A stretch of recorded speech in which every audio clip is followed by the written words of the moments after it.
iglesia. Muchas gracias, mi Padre, por estar en este lugar.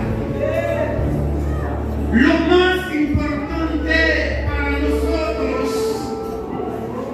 es porque sentimos su presencia. La manifestación del Espíritu Santo está en este lugar.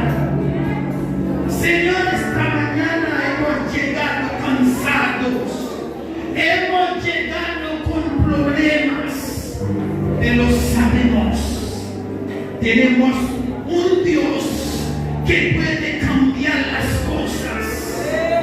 Esta mañana necesitamos en ti, aleluya, necesitamos en ti milagro sobrenatural, milagro sobrenatural para las personas, para los hermanos, los músicos que están tocando de buenas notas en este lugar.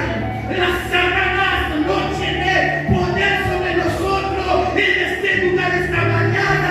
Si hay espíritu que lo confiesen, aleluya, que lo confiesen, aleluya, buenas obras en este lugar, que salgan de este lugar, que salgan de este lugar, que salgan de este lugar, el espíritu bueno que venga en este lugar. Esta mañana, mi Padre,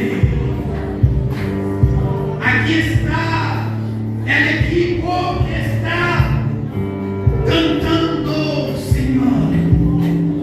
Te pedimos esta mañana, Padre, el Espíritu Santo los acompañe, Padre.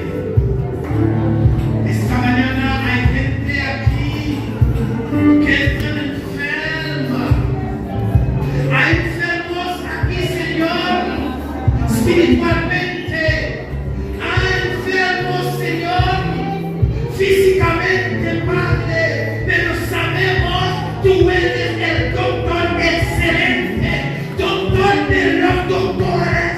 Aleluya, tú eres doctor de los doctores en este lugar, Padre.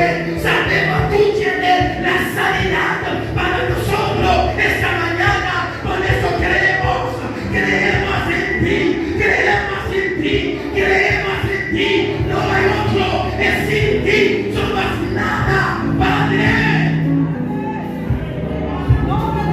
Nada somos sin ti, nada somos sin ti. No podemos cantar sin ti, no podemos tocar una guitarra, no podemos tocar un piano sin ti, no podemos hablar sin ti.